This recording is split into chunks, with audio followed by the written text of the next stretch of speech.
నేను వివాహం చేసుకోను అంటుంది. జగన్మోహన, నిన్ను చూడలేని కనులు ఉంటే ఏం ఫలం స్వామి? జీవితేశ్వర, చూస్తే నిన్నే చూడాలి. చేతులు మనం హరినామ సంకీర్తన కొరకై చేతులు, కళ్ళు హరిని వీక్షించడానికే, చెవులు హరిస్మరణ వినడానికే, మన వాక్కు నాలుక హరిని కీర్తించడానికే కదా. శ్రీకరముగా స్వామివారి గురించే మనం మనస్సు అంతర్లీనంగా అణువణువు, మన రక్తం అణువణువు కూడా, ప్రతి పదార్థం కూడా స్వామి కొరకే ఉన్ననాడు తప్పకుండా స్వామి నీకు కనిపిస్తాడు, వినిపిస్తాడు, దారి చూపిస్తాడు, ఎలాంటి కష్టాన్నైనా కడతీరుస్తాడు. కానీ అంతలా రుక్మిణమ్మలా నమ్మాలి మనం. అంతేనా? ఏమంటుంది ఇంకా అమ్మ? ప్రాణేశ, పద్మాక్ష, నీ వనమాలిక సుగంధం పొందలేని ఘ్రాణేంద్రియం ఎందుకు అంటే, నీకు దగ్గరగా వస్తే కొంతమంది భాగవతోత్తముల దగ్గరికి వెళితే, కొన్ని దేవాలయాలకు వెళితే ఒక పరిమళము మనకు వినడానికి కాదు, మన పరిమళము వాసన సుగంధభరితం అవుతుందండి. మనం చక్కగా ఏదైనా తీర్థం తీసుకున్నప్పుడు ఒక రకమైనటువంటి మధురిమలో మనం పరవశిస్తాం. మనం ఏదైనా దేవాలయానికి దగ్గరగా, అంతరాలయానికి, గర్భాలయానికి దగ్గరగా కడప దగ్గరికి వెళ్ళి నిల్చున్నప్పుడు ఒక రకమైన పరిమళం వస్తుంది. ఆ పరిమళం ఎక్కడిది అంటే సాక్షాత్తు స్వామిదే. స్వామికి సపర్యలు, షోడశ ఉపచారాలు ప్రతినిత్యము 3 పూటలా చేసి అర్చకుల వారు చేస్తారు గనక అక్కడి ఆ సుగంధ పరిమళము మన నాసికారంధ్రాలను తాకి అబ్బా ఎంత బాగుందండి అనిపిస్తుంది. అలాంటి పరిమళము నీ దగ్గరకు వస్తే వస్తుందయ్యా స్వామి కృష్ణ. అది లేని నా నాసిక ఎందుకు, నా ఘ్రాణేంద్రియం అంటే గ్రహించేటువంటి ఈ శరీరం ఎందుకు స్వామి అంటుంది. నీకు దాస్యం చేయని ఈ శరీరం ఎందుకు స్వామి, ఎన్ని జన్మలకైనా నాకు వద్దే వద్దు అంటుంది రుక్మిణమ్మ.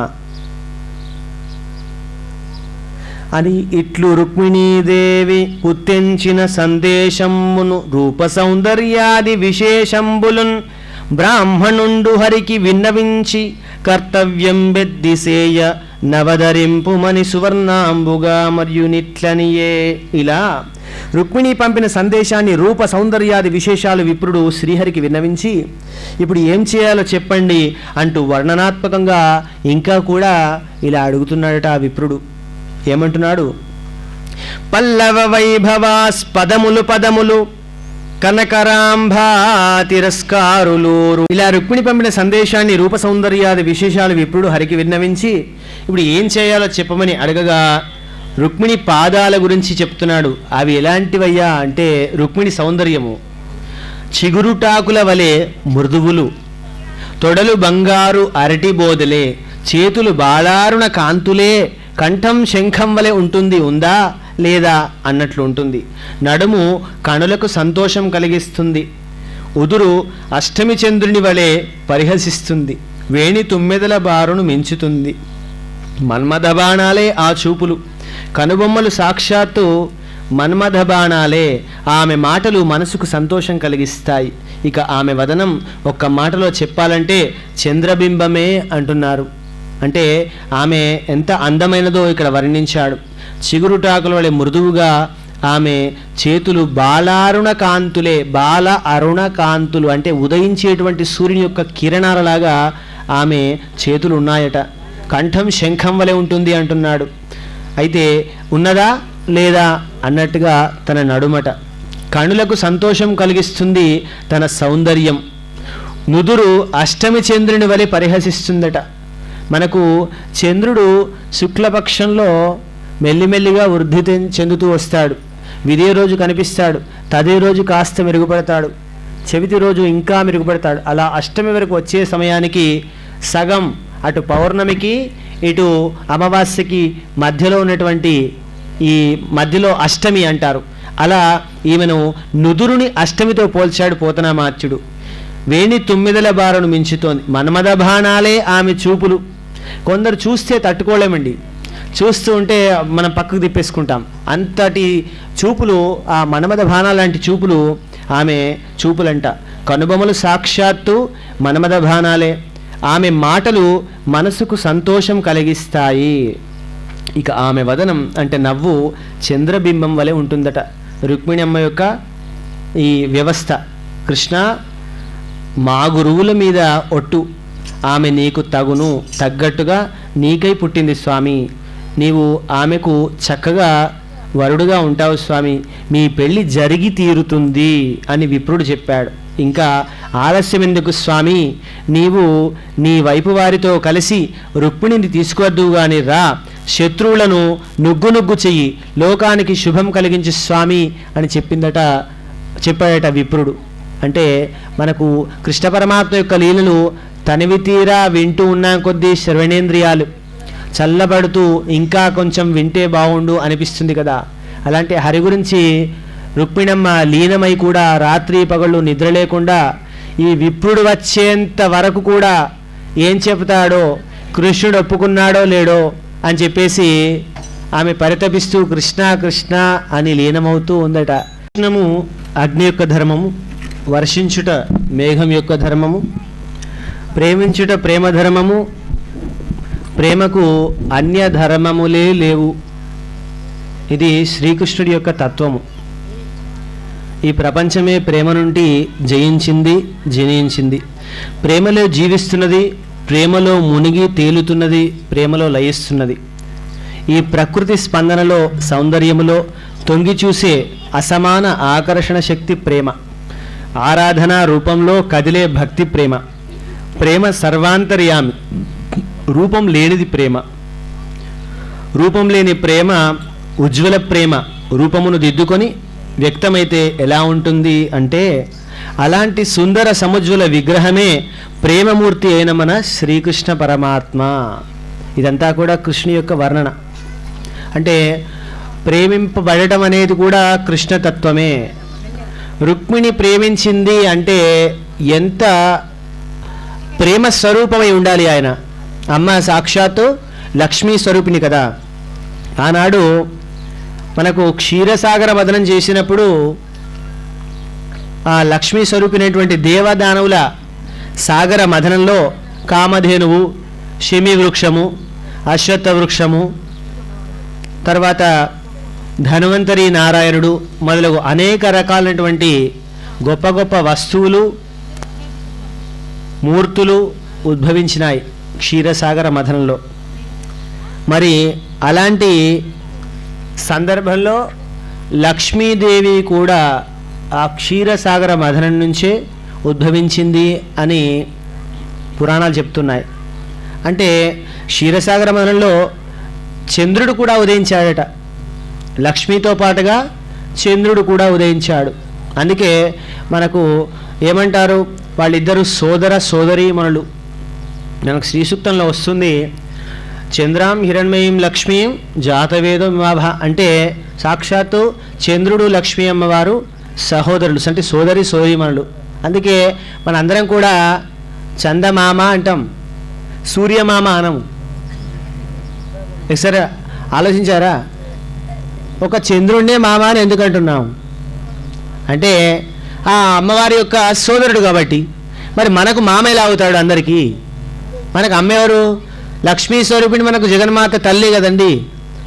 కాబట్టి తల్లికి సోదరుడు మేనమామే కదా. మనకు మామూలు మామ కాదు, చంద్రుడు మేనమామ. కాబట్టి సూర్యుడి కంటే చంద్రుడిని మనం ఎక్కువ ఆరాధించాలి. లక్ష్మీ అమ్మవారి సోదరుడు కాబట్టి చంద్రుడిని వేడుకుంటే పౌర్ణమి రోజు చంద్రుడికి ఇష్టమైనటువంటి పాలను నైవేద్యంగా పెట్టడము, మనము కొన్ని ఉపచారాలు చేస్తే, చంద్రుడిని వేడుకుంటే, నమస్కరిస్తే సాక్షాత్తు లక్ష్మీ స్వరూపిణి సోదరుడు కాబట్టి మనకు డబ్బులు వస్తాయి, ఐశ్వర్యం వస్తుంది. అందుకే చందమామ, సూర్యమామ కాదు. అర్థమైందా అండి? కాబట్టి మనకు ఆ సాక్షాత్తు లక్ష్మీ స్వరూపిణి ఆ చంద్రుడి యొక్క సోదరి అనేటువంటి లక్ష్మీదేవే కోరుకుంది కృష్ణుడిని. అలాంటి కృష్ణుడు ఈ విప్రుడు చెప్పినటువంటి మాటలన్నీ కూడా విన్నాడు. విని విదర్భదేశం వస్తాను, భీష్మకునిపురంలో ప్రవేశిస్తాను, చిటికలో బాలికను తెస్తాను, శత్రువులు అడ్డం వస్తే యుద్ధంలో చీల్చి చెండాడుతాను అంటున్నాడు. ఎలా అంటున్నాడు అంటే, ఆ స్వామి చెప్పాడట, బ్రాహ్మణుల వల్ల రుక్మిణి పంపిన సందేశమంతా కూడా ఆమె రూప సౌందర్యాదులు విని తన చేతితో అతని చెయ్యి పట్టుకుని నవ్వుతూ ఆ యాదవ చక్రవర్తి విద్వాంసుల ప్రశంసలు అందించినవాడా, ఆమె మీద నా మనస్సు గాఢంగా నిలిచింది. మా ఇంటికి కూడా రుక్మిణమ్మ గురించి వర్ణించి కథల రూపకంలో ఆమె అందచందాలను, సౌందర్యాలను, మనోహర స్వరూపాన్ని కూడా వర్ణించారు. నేను కూడా విన్నాను రుక్మిణమ్మ గురించి. నాకు కూడా చేసుకోవాలనే తపన ఉండింది, కానీ నేను రాయబారం పంపలేదంతే. అక్కడ అమ్మ పంపింది, నేను పంపలేదు స్వామి, అంతే ఇద్దరి మధ్య తేడా అని చెప్పేసి బ్రాహ్మణునికి చెప్పాడట నవ్వుతూ. ఆ తరువాత, కానీ నాతో వివాహం సహింపడు రుక్మి, ఏదో కీడు తలపెడతాడు, పూర్వమే ఎదుగురుదును, అయినా చెట్టును మధించి అగ్నిజ్వాలను తెచ్చినట్టు శత్రుమూకులను సంహరించి కన్యను తీసుకొని వస్తాను అని చెప్పేసి కృష్ణుడు శపథం చేశాడట. ఎక్కడికి? విదర్భదేశం వస్తాను, భీష్మకునిపురంలో ప్రవేశిస్తాను, బాలికను తెస్తాను, శత్రువులకు అడ్డం వస్తే యుద్ధంలో చీల్చి చిండాడుతాను అని చెప్పేసి పలికాడట. చెప్పి ఏమంటున్నాడు, రుక్మిణీదేవి పెళ్ళి నక్షత్రం తెలుసుకొని, వివాహం చేయాలంటే నక్షత్రాలు కుదరాలి కదండి వధూవరులకు, కాబట్టి నక్షత్రం తెలుసుకొని తన ఆజ్ఞతో రథసారథి అయిన దారకుడు శైవ్య, సుగ్రీవ, మేఘపుష్ప, వలాహకాలనే గుర్రాలను పూంచి రథం సిద్ధం చేసి తీసుకురాగా అమోఘ మనోరథుడైన కృష్ణుడు తాను బ్రాహ్మణుడు కలిసి ఒకే రాత్రిలో ఆనర్థ దేశాలు దాటి విదర్భ దేశానికి వెళ్ళారు. అక్కడ కుండిన నగరాధీశ్వరుడైన భీష్మకుడు కొడుకుకు వశమై రుక్మిణి శిశుపాలునికి ఇస్తానని పెళ్లి ప్రయత్నాలు చేయించాడట. ఏం జరుగుతున్నాయి? ఈ విషయం తెలిసింది, రాయబారం పంపే విషయం రుక్మికి తెలిసింది కాబట్టి శిశుపాలుని సిద్ధం చేస్తున్నారు. పెళ్లి కొడుగ్గా ముస్తాబవుతున్నాడు, రుక్మిణిని పెళ్లి కూతురు చేస్తున్నాడు, వివాహానికి కావలసినటువంటి ఏర్పాట్లన్నీ అవుతున్నాయి పూల పందిరితో సహా. కానీ ఇక్కడ బ్రాహ్మణుడు చెప్పినంతా విని ఈయన మాట ఇచ్చాడు కృష్ణుడు కనుక ఆ రథ సౌరాధులను అన్నింటిని కూడా సిద్ధం చేసుకొని, గుర్రాలను సిద్ధం చేసి, మణిమాణిక్య సౌభోయుతమైనటువంటి ఆ రథాన్ని సిద్ధం చేయమని భటులకు ఆజ్ఞాపించి శ్రీకృష్ణ పరమాత్మ విప్రునితో పాటుగా ఈ క్షణమే విదర్భకు బయలుదేరి వెళదాం అని చెప్పేసి ఆజ్ఞాపించాడట. అక్కడ కుండిన నగరాధీశ్వరుడైనటువంటి భీష్మకుడు కొడుకుకు వశమై ఉన్నాడు. ఏ కొడుకు మాత్రం గట్టిగా నేను తనకేసి చేస్తాను చెల్లెని అంటే తండ్రి ఏం చేస్తాడండి? తండ్రి కూడా సరే ఏం చేయలేము, ఏం చేయలేని వాడు. సుపుత్రుడు చిన్నగా ఉన్నప్పుడే తండ్రి చెప్పినట్టుగా వింటాడు. తనకు రెక్కలు వచ్చిన తరువాత కొడుకు చెప్పినట్టు తండ్రి వినాలి. ఇది సహజ సిద్ధమైనటువంటి ప్రక్రియ కనుక రుక్మి అలా నేను శిశుపాలుడికే ఇచ్చి చేస్తాను అని అనగానే తండ్రి నిస్సందేహంగా, నిస్సంకోచంగా, నిరాశరుడై ఉన్నాడు కాబట్టి సరే అన్నట్టుగా ఉన్నాడు. కొడుకుకు వశమై ఉన్నాడు అంటున్నాడు. పెళ్లి ప్రయత్నాలు చేయించాడు. మండపాలు, సంధులు, రాజవీధులు, అంగడి వీధులు శుభ్రపరిచారు. మరి సాక్షాత్తు ఆ అమ్మవారు జగత్స్వరూపిణి అనేటువంటి లక్ష్మీదేవి వివాహం కదా. మన పెళ్ళిళ్ళు అయితేనేమో మన వీధి, మన ఇంటి పరిసర ప్రాంగణాలు శుభ్రం చేసుకుంటాం, పందిళ్ళు వేస్తాం. కానీ అక్కడ అమ్మ లక్ష్మీ స్వరూపిణి కాబట్టి ఆ రాజ్యమంతా కూడా పూల పందిళ్లతో శుభ్రం చేసి చక్కగా ముగ్గులద్ది, రంగవలికలు దిద్ది, అలంకార శోభాయమానంగా అక్కడ అమర్చారట.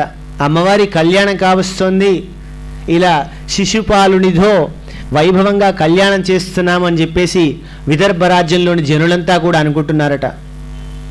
అలా రుక్మిణి సిద్ధంగా లేనటువంటి సమయంలో కృష్ణుడు ఎప్పుడు వస్తాడా అని ఎదురు చూస్తూ ఉందట. మండపాలు, సందులు, రాజవీధులు, అంగడి వీధులు అన్నీ కూడా తళతళ మెరుస్తున్నాయి. చక్కటి తోరణాలు రాజ్యమంతా కూడా కట్టారు. అన్ని ఇళ్ళు శుభ్రం చేసి కర్పూరంతో, కుంకుమతో ముగ్గులు పెట్టి అగరుధూపాలు వేశారు. అన్ని ఇళ్ళు కూడా సిద్ధం చేశారట. అమ్మ కళ్యాణం కదండి, మనం కూడా మన ఇంటి కళ్యాణంగానే మనం కూడా కన్యాదాతలమై ఉండాలని చెప్పేసి రాజ్యంలోని ప్రతి ఇల్లు కూడా చక్కగా రంగవల్లులు దిద్దారట, ముగ్గులు పెట్టారట శుభ్రపరుచుకొని. స్త్రీ పురుషులు అంతటా వివిధ వస్త్రాలు, నూతన వస్త్రాలు ధరించి ఎన్నో విధాల దండలు, ఆభరణాలు, అనులేపనాలతో సంచరిస్తున్నారు. వాద్యాలన్నీ సంతోష సూచకంగా మ్రోయించారు. ఇలా నగరమంతా మహావైభవోపేతంగా మోగుతోంది. అలా ఉండగా భీష్మకుడు యథావిధిగా పితృదేవతార్చన చేసి బ్రాహ్మణ భోజనాలు పెట్టించి మంగళాశీర్వచనాలు చేయించగా రుక్మిణీదేవిని స్నానం చేయించి వస్త్రద్వయంతో అలంకరించారు, రత్నభూషణాలు పెట్టారు, చతుర్వేద మంత్రాలతో మంగళాచరణం చేయించారు, బ్రాహ్మణులు రక్షాబంధనాలు కట్టించారు, పురోహితులు గ్రహశాంతి కోసం వేదంలో చెప్పబడినట్లు హోమం చేయించారు, దంపతుల క్షేమం కోసం ఆ రాజు తిలదానం, సువర్ణదానం, పీతాంబర దానాలు చేసి బ్రాహ్మణులకు ఇచ్చాడు.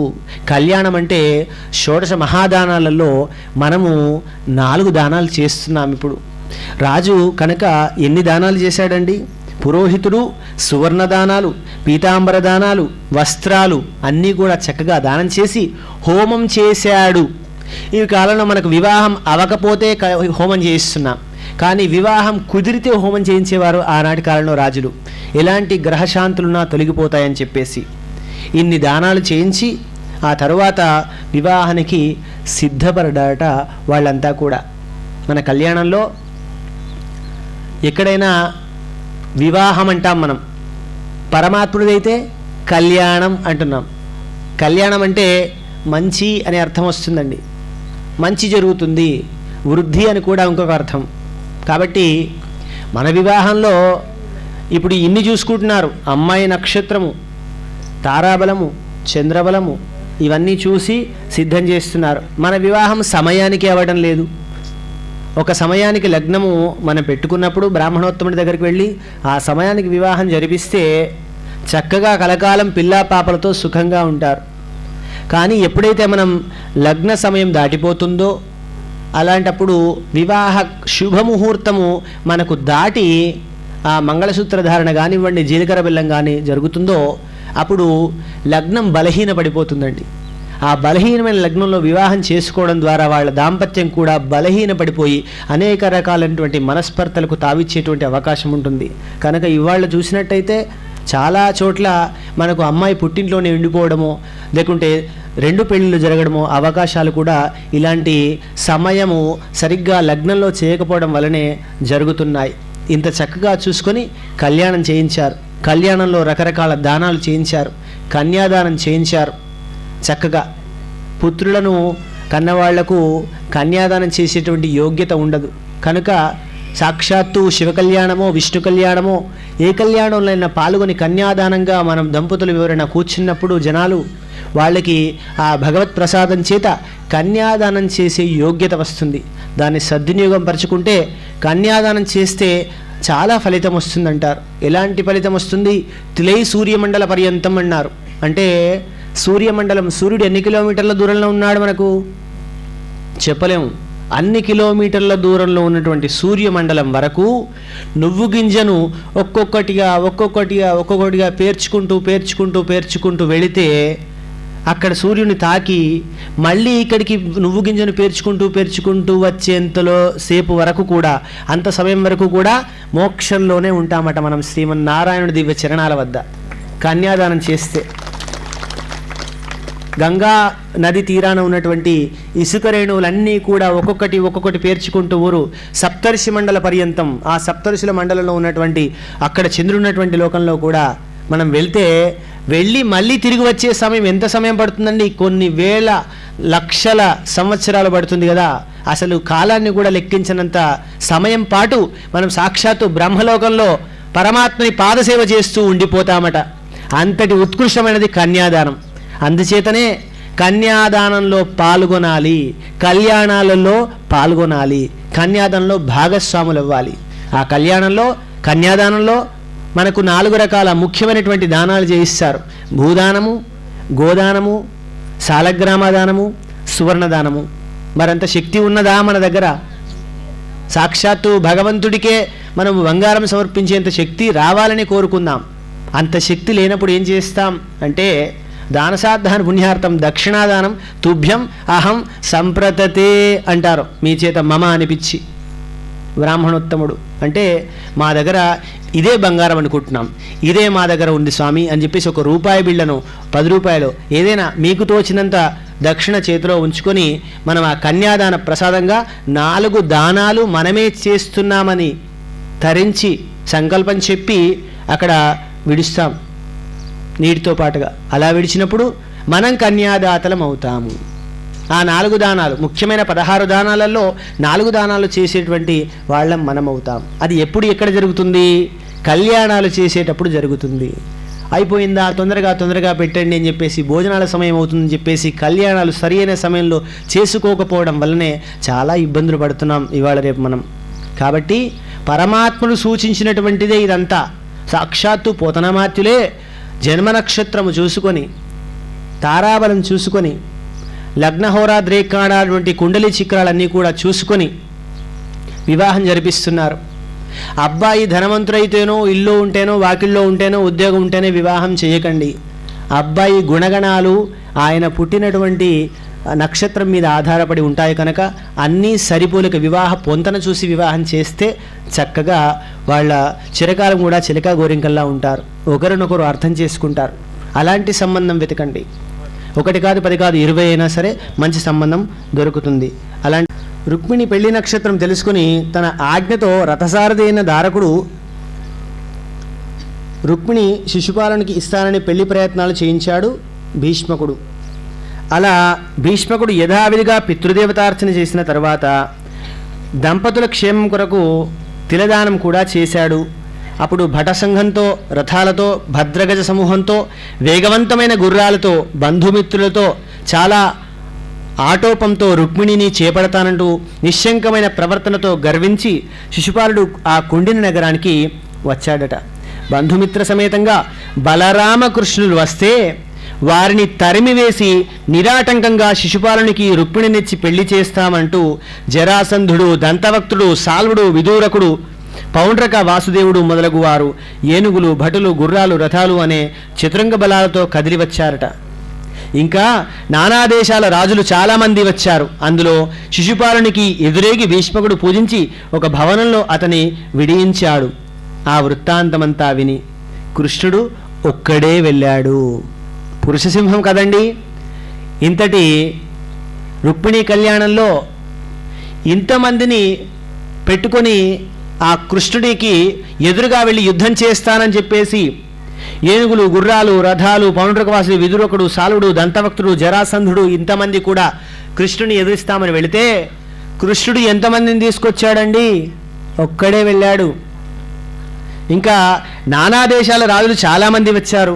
అందులో కృష్ణుడు మగధాదులు, చైద్యుని హితులు చాలామంది వెళ్ళారు. పెళ్లి కుమార్తెని తీసుకుని వచ్చే చోట యుద్ధం జరుగుతుంది, కృష్ణునికి తోడు కావాలి అంటూ బలరాముడు కృష్ణుని వెంట వెళ్ళడానికి ప్రయత్నం చేశాడు. అంతలో ఏకాంతంగా రుక్మిణి తన్ను కృష్ణుడు చూసి రాలేదేమో అని శంకించి ఇలా అనుకుంటోంది. రేపే ముహూర్తం దగ్గర పడింది, వివాహం, ఎందుకో కృష్ణుడు రావటం లేదింకా. మనసు చాలా ఉద్వేగం చెందుతోంది. ఇంతకు నా కథ విన్నాడో లేదో మరి స్వామి.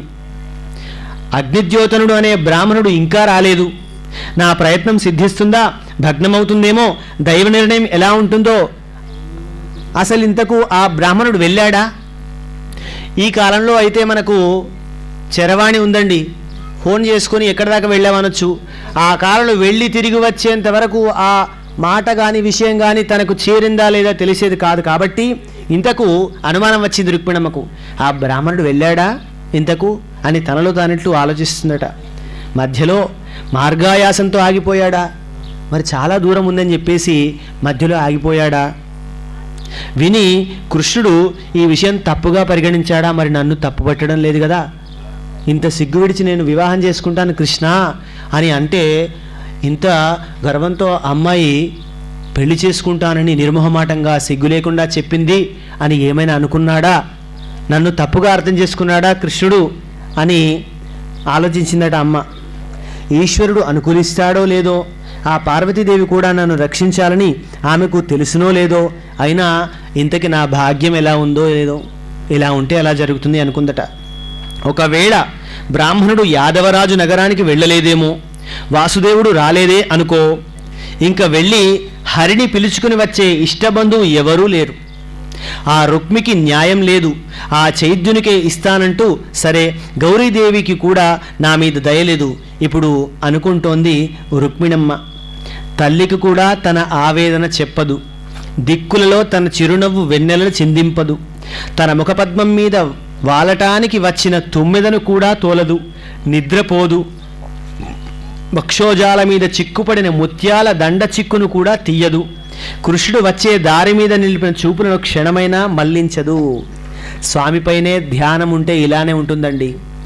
అది విరహమైన, తాపమైన, కోపమైన, భక్తి అయినా, ఇంకా ఏదైనా సరే ఒకరి మీదనే చిత్తం ఉంటే మనకేది చేయాలనిపించదు.